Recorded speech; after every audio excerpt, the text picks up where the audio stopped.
bilang, Syekh saya punya masalah, istri saya dioperasi harus bayar 14.500 jenih hari ini, kalau tidak nggak operasi. Kata Syekhnya, tiba-tiba si pengusaha ini nangis-nangis.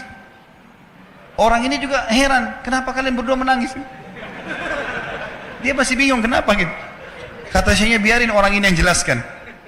Yang punya usaha bilang apa? Demi Allah Syekh, saya sudah 1 minggu taruh uang ini di lemari saya, sudah 1 minggu. Kalau kita menggantungkan nasib kita pada Allah luar biasa. Ada seorang syekh, saya dengarkan ceramahnya, menarik sekali. Saya tidak tahu orang itu siapa, tapi cuplikannya saya dapatkan dari seorang teman dari Jeddah yang mengirimkan ke saya. Orang ini cerita, syekh ini menceritakan, cuplikannya ada di HP saya. Dia bilang, saya satu waktu pernah ke Mesir, dan di Mesir ini saya lagi dari satu daerah mau ke Kairo, dari Iskandaria satu kota mau ke Kairo. Itu saya tiba di Kairo mungkin sekitar jam 2 malam. Pesawat saya selepas subuh harus berangkat kembali ke Saudi. Dia bilang, saya telepon pengurus masjid, saya mungkin mau mampir di masjid yang saya ceramah kemarin di Kairo itu. Saya mau tinggal di sana mungkin 2 jam 3 jam istirahat. Nanti habis itu baru kemudian saya berangkat ke Saudi habis subuh. Dia bilang, saya masuk ke masjid, tiba jam 2 malam, turun dari mobil, saya lihat masjid lampunya nyala semua nih. Kemudian setelah saya masuk masjid, saya temukan ada orang di mihrab, imam lagi sujud nangis-nangis. Dan luar biasa, tangisannya itu kalau orang dengar membuat orang yang dengar pun mau menangis. Jadi saking luar biasa dia merengeknya sama Allah dalam sujudnya.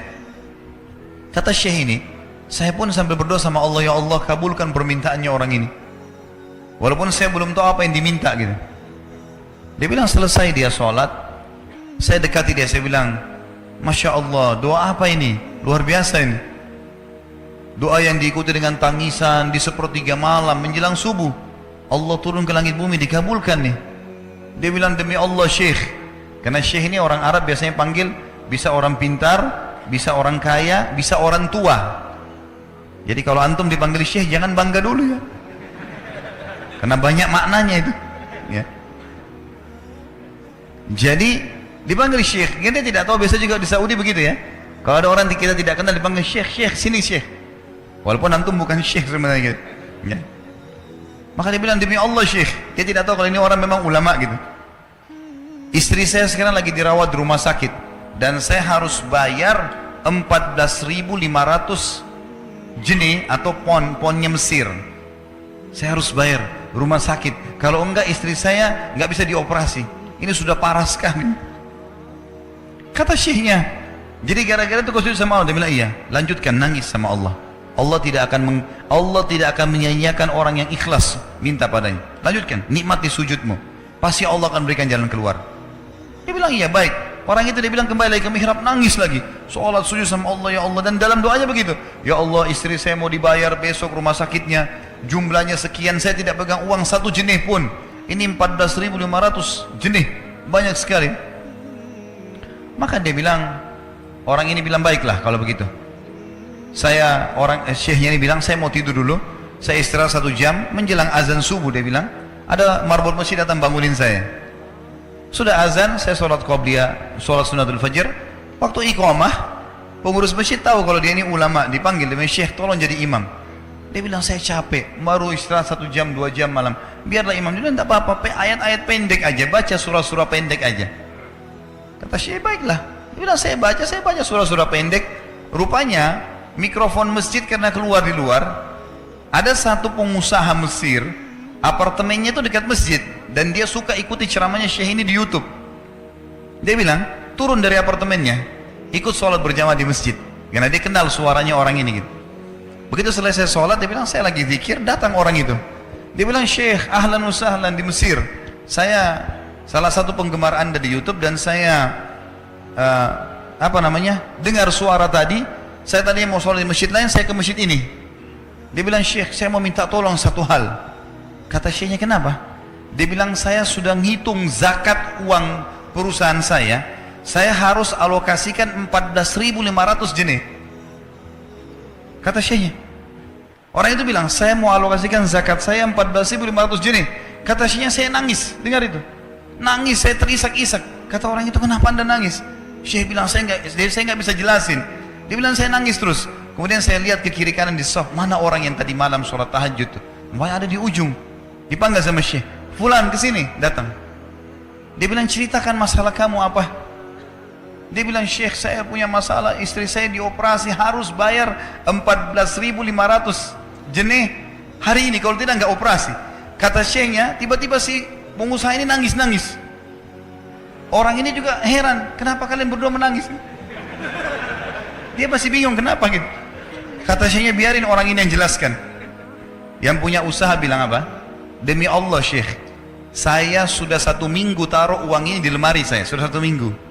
Setiap hari istri saya bilang, turunkan, lakukan haknya Allah, zakat itu keluarkan. Dia bilang, saya ingin dapat 1 orang yang saya kasih langsung daripada saya bagi-bagi. Saya mau 1 orang saya kasih, selesaikan masalah dia, dan Allah selamatkan saya di akhirat. Orang ini jadi nangis. Orang yang punya minta butuh nangis. Kata pengusahanya, ini uangnya silahkan, 14.500. Semoga Allah selesaikan urusan saya di akhirat gara-gara saya bantu kamu.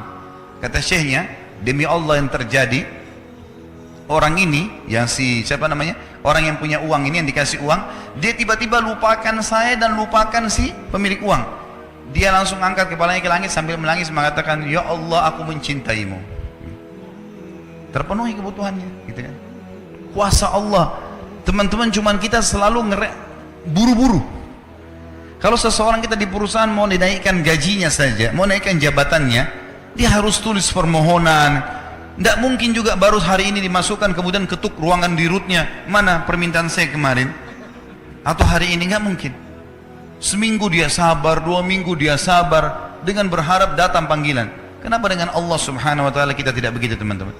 Banyak orang buru-buru, dan kebanyakan orang mau menggantungkan permintaannya kepada Allah hanya pada hal-hal yang kecil, hal yang besar tidak, atau sebaliknya, hal yang besar, hal yang kecil tidak. Kenapa tidak pernah minta sama Allah dikasih motor, dikasih mobil, dikasih rumah? Kenapa hanya minta kalau penyakitnya dihilangkan baru kembali kepada Allah? Itu pun seringkali kita jadikan Allah nomor 30, teman-teman sekalian. Ke dokter ini, ke dokter itu, resep ini, resep. Nanti kalau sudah mentok nggak bisa sembuh baru sholat tahajud. Hah? Salah. Islam mengajarkan kita apa? Sebelum makan berdoa, sebelum tidur berdoa, sebelum aktivitas berdoa, sebelum ke dokter doa dulu supaya Allah jadikan kesembuhan. Karena dokter resepnya cuma semoga lekas sembuh. Tidak ada pasti sembuh. Makanya teman-teman sekalian, kembali kepada Allah adalah jalan yang paling luar biasa gitu. Coba merengek kepada Allah SWT. Allah pasti tidak akan pernah memungkiri janji-janjinya. Baik, agar rezeki kita